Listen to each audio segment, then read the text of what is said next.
Hi, I'm Charles Galda, your host for Vision New England's Church in Action program. This week, I'm talking with Pastor Ben Feldott. Ben is the senior pastor at Cape Cod Church in East Falmouth, Massachusetts. That's right as you come across the bridge onto the Cape.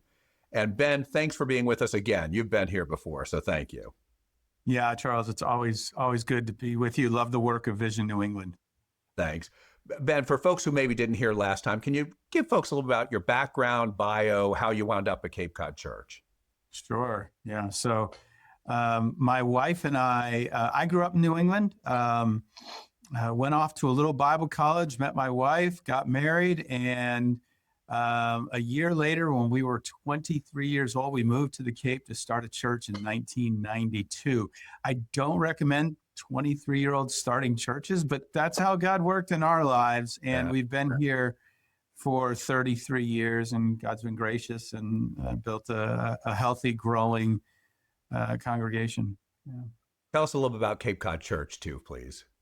Yeah. So, Cape Cod Church is a church of about 1,000 people on a weekend.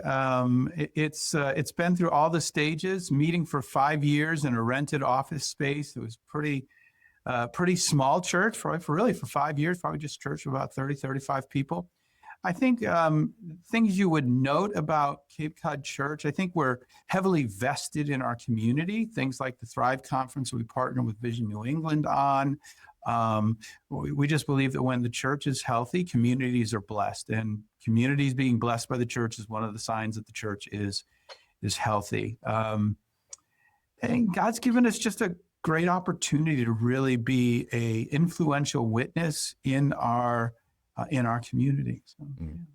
Well, I would add too, because you're invested in your community for sure, but you invest a lot in churches all over the Cape, and whether it's leadership development, resource, however it is, you've just done a lot to really build up the church there, and I'm grateful to you for doing that and letting us be part of it too. Yeah, you know something, we realized we moved into a large building a few years ago, actually 12 years ago now, feels like a few.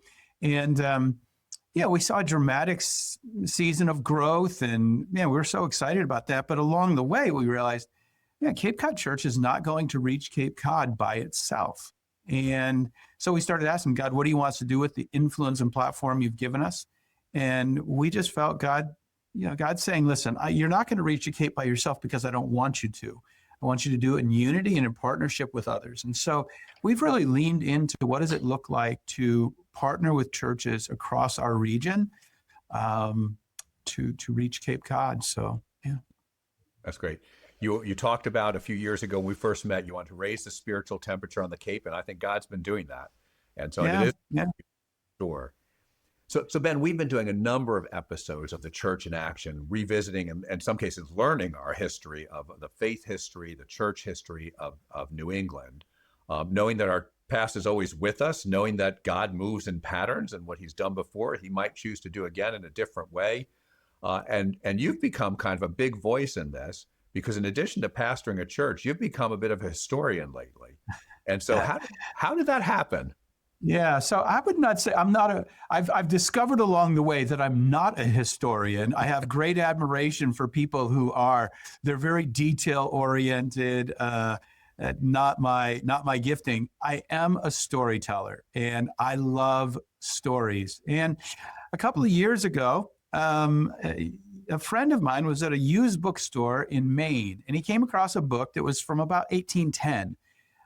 It was the Massachusetts Baptist Missionary Association's collected articles for the year, and they kind of bound it together. And it was just article after article of their missionary work around the globe, but also evangelistic what was happening in New England. And that period of time is part of what's called the Second Great Awakening.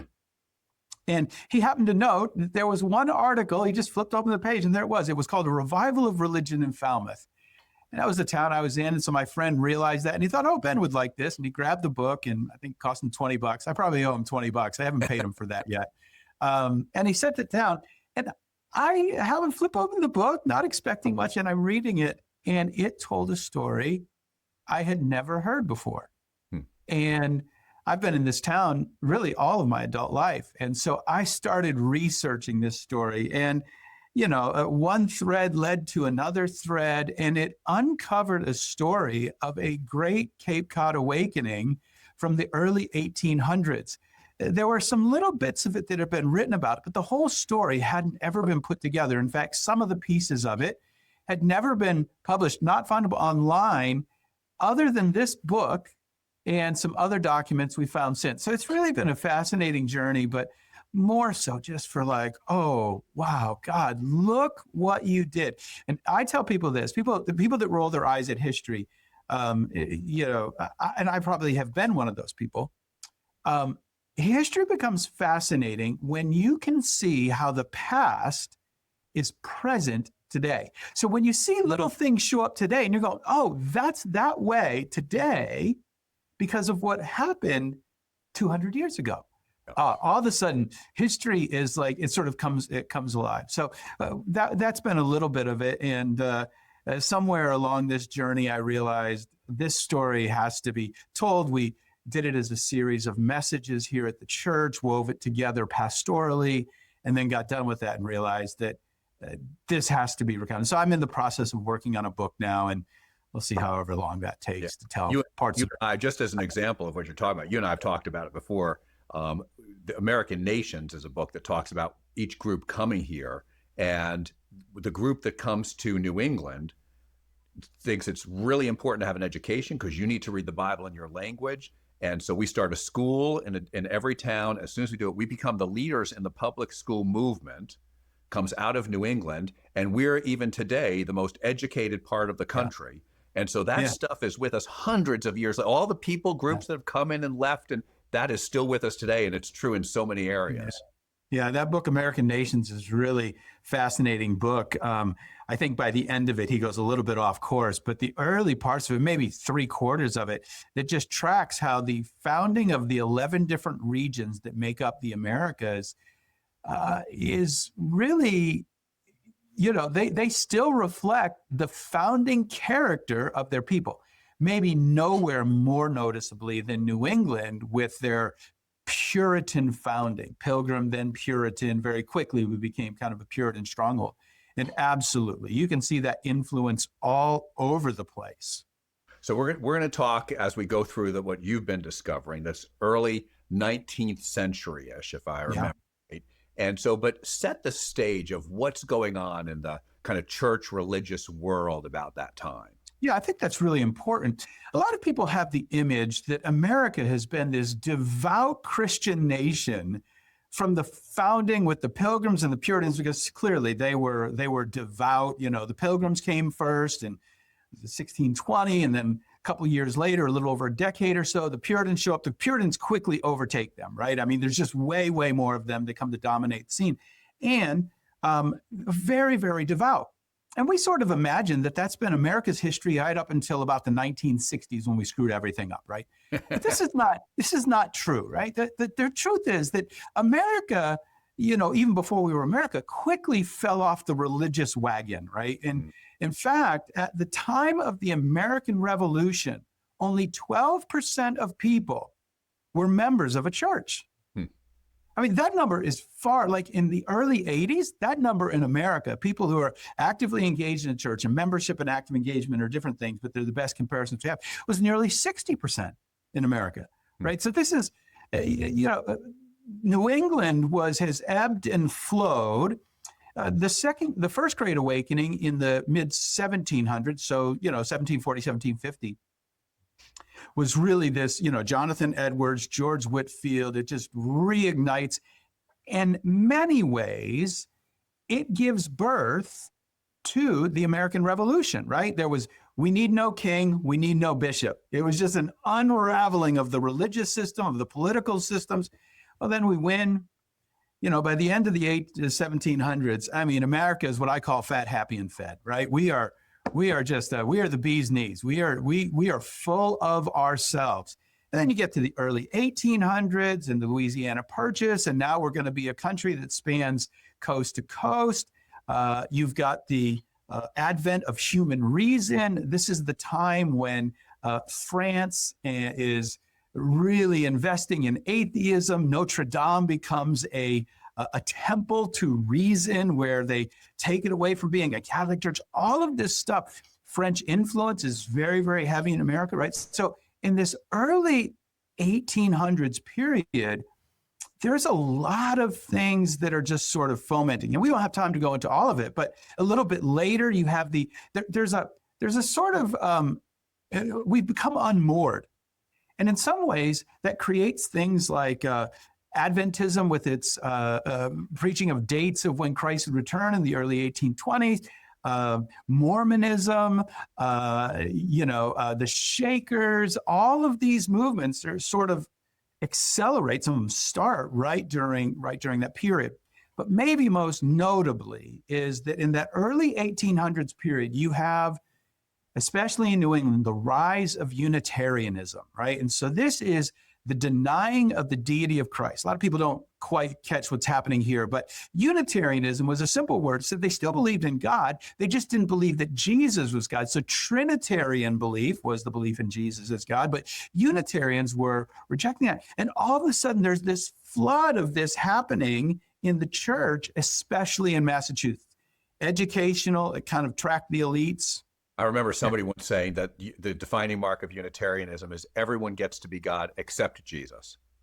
Yes, that is, there's probably some truth. But I would add that it's probably important to separate the Unitarian Universalism of today, which is completely unmoored from any type of belief or creed, from the Unitarianism of the early 1800s, which was unmoored from the belief in Jesus as deity, right?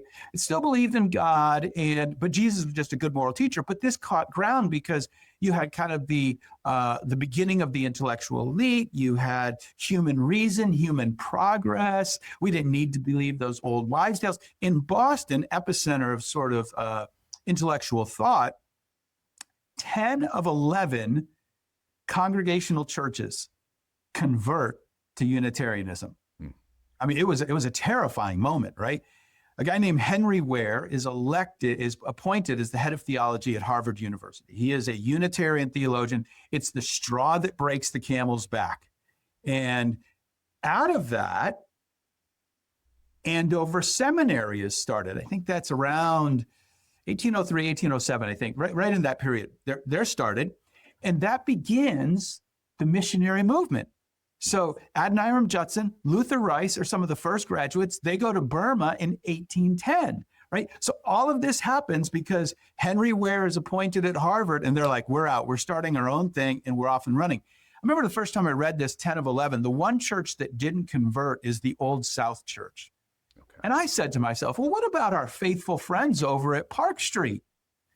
Well, it turns out Park Street was begun, I believe the year was 1809, directly as a result of all of this movement to Unitarian. So you have one church that remained faithful, and then you have Park Street coming along and starting a faithful to the deity of Christ congregation. And I'm guessing with 10 churches converting, there were lots of faithful people who were ready for a faithful church. So you have this real rise to Unitarianism. And I think in order to understand, you also have one other thing. You have the War of 1812. People who aren't familiar with it, basically we went to battle with Britain again. Britain's like, you know what, we shouldn't have let those whippersnappers have their way, and we're going to try this again. And embargoes were happening. And for a place like Cape Cod, it had a really, really dramatic effect. In fact, I had one historian tell me the impact of the War of 1812 was probably far more personally felt in Falmouth than the Civil War was, because the War of 1812 took place in our backyard. The Civil War never really, we lost people, but it never touches our town physically. So that's sort of the setting, this season of upheaval, people walking away from the church. And whenever that happens, you're ripe for awakening. Yeah. And so that's the landscape. Yeah. And then something happens one day. Yeah. That it always looks to us like just one day this happened, but of course everything builds on something. But one day now there's something that comes to Falmouth that is new and different in this secularizing context that's happening to us, or this Unitarian context that's happening to us. Right. So this is where we come back to that book. There was an article written about a revival of religion in Falmouth. And it was written by a Baptist pastor evangelist named Barnabas Bates.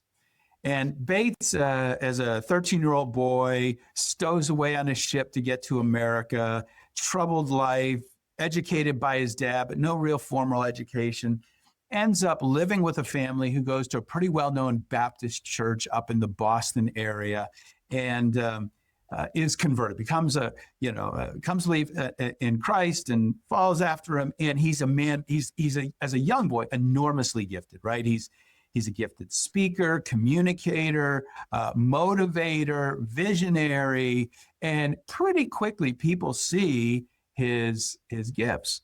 And it doesn't take long. He's about 21 years old when he's called to be the pastor of the First Baptist Church in Hyannis, Massachusetts.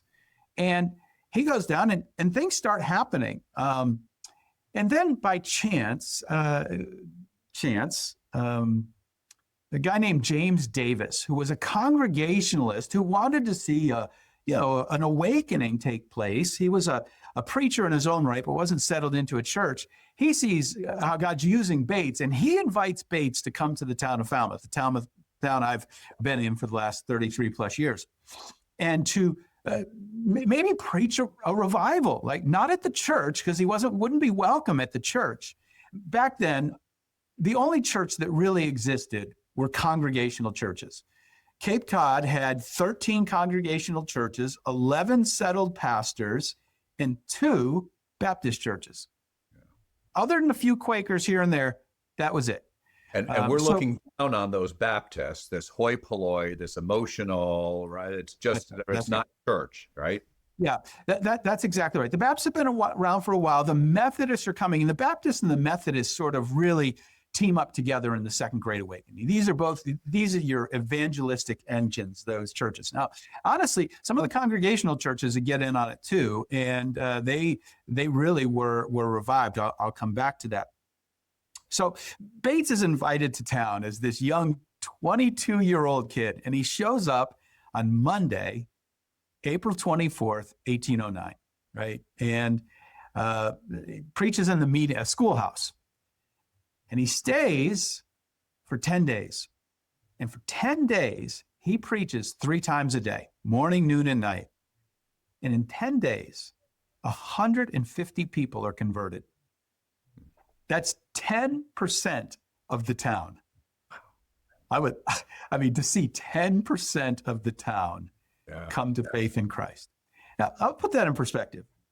The Congregationalists are wonderful at keeping records. So grateful for the historical kind of chops that the Congregational Church had. So we have great records going back to our Congregational Church is some 400 almost years old. They would add 2 or 3 or 4 or 5 or 6 people a year. Now, this awakening is taking place. Bates says he comes back a few weeks later. He comes back and he conducts the very first baptisms that ever happened in the town for an adult, in the history of the town. And he says he baptizes 2 people. 400 people show up on the seashore to watch it. You can go to the place where it happened right down on Surf Drive. So all of a sudden, the church... Basically half the town, if I'm doing my math right. Half the town. Yeah, I mean...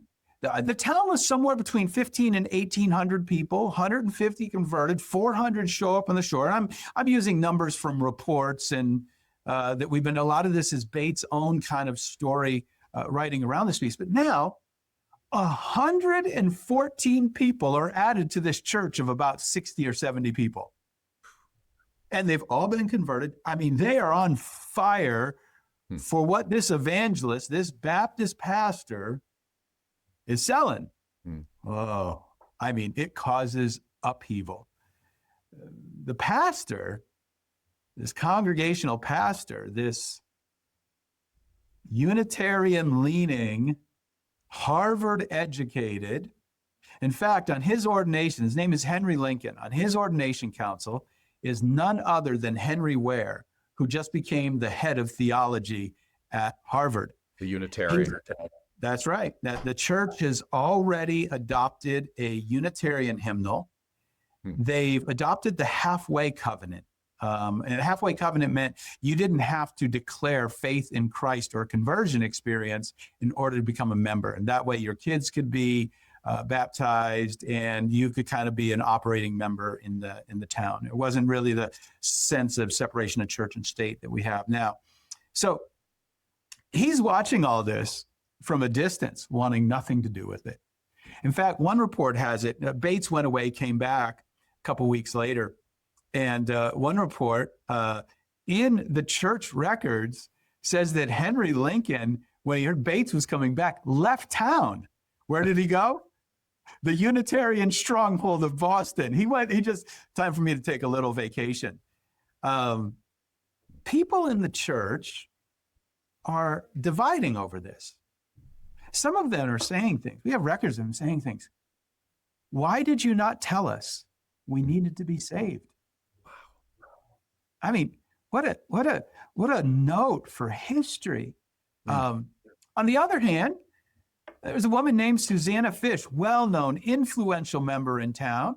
5 years before she had joined the church, she had come to Pastor Lincoln and said, we're thinking about joining the church. But she said, she confided, she says, I don't feel worthy to be a Christian. And he said to her, on record, oh, Susanna, if anyone is worthy to be a Christian, you are. And with that, she was in. 1809, Barnabas Bates shows up in town. Church is full of people now. Some siding with Pastor Lincoln, some siding with the revivalist, wanting more of that fire. Susanna actually gives birth in July to a child, and she names her, this is how we know what side she fell on. She names her child after the pastor, Henry Lincoln Fish. Now, I'm going to assume her husband was in on the agreement to name the kid after Pastor Lincoln. I remember reading this story, and I grew up in a Baptist setting, and I was so excited. I mean, what a fantastic story. But hold your applause, because the story has more twists and turns than you can shake a stick at. So that's sort of how the revival gets started in Falmouth. But we have records. Yeah, go ahead. What's happening in Susanna's house, and how does that play out now that she's become a key person in this? Let me come back to Susanna in a minute, and for a moment, just say this wasn't just Falmouth. This is happening across the Cape, right? You're seeing this movement, and part of how it happens. We have a record. A guy named I'm losing his name now. They're all Thomas Conant.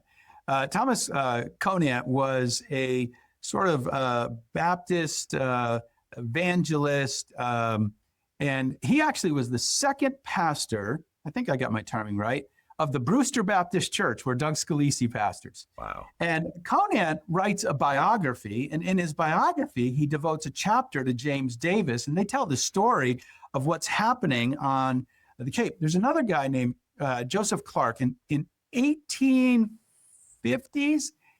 he gives a discourse on religion on Cape Cod. And basically, he gives a sermon that's published that tells the whole story of the history of religion up until that moment on Cape Cod. It's one of the ways we have a lot of information. In it, he says something fascinating, that during this great Cape Cod awakening, 6 congregational pastors are converted. So all one of those moving Unitarian, and suddenly congregational pastors are getting saved. That's right. I mean, you've got this revival moment. And one of those is a guy named Jonathan Burr. He was Aaron Burr's distant cousin, probably the most influential pastor on the Cape. He loses his church. Of the 6, he's the only one that gets booted from his church on a technicality. He goes across the street. Because he got saved. That's right. Because he was converted. He started preaching. I mean, these guys, when they got saved, they went back. They're like, no more halfway covenant, no more Unitarian hymnal, new doctrinal statement, and a fervent preaching. Well, he had a small group of people, 10 people in his church, but they used a legal loophole that allowed the whole town to have a vote, voted him out. He went across the street, started another church, and that church is still on the village green to this day. And fun fact, that church, their building that they would eventually build, was featured on the cover of Elvis's gospel album. So if you go back and look up Elvis's church, that's the church. Tune in next week to hear the second part of my conversation with Pastor Ben Feldott about the Cape Awakening. This program is created by Vision New England, which accelerates evangelism by helping the church work in unity to make disciples, do justice, and share Jesus, so New England will be transformed by the love of Jesus. You can find additional resources and support our mission at visionNewEngland.org. We want to thank our friends at World Vision, who are celebrating 75 years of God's faithfulness and trusting Him with a worldwide vision to end extreme poverty for children everywhere. Thank you, and God bless you. At Leadership Transformations, we believe that when you have the right resources to help you slow down and experience a deep and refreshing connection to God, you can become the discerning leader you know you are created to be. Friends, Steve Macchia here, and I have a free gift for your soul. It's called Pathways. Pathways is our weekly email aimed at offering you soul-nourishing content for the journey. It contains readings, prayers, spiritual practices, a link to the Discerning Leader podcast, as well as information about all of our upcoming soul care retreats, workshops, and online offerings. So head on over to leadershiptransformations.org today and sign up for this free resource. It will help you slow down and be more. God bless you, friends.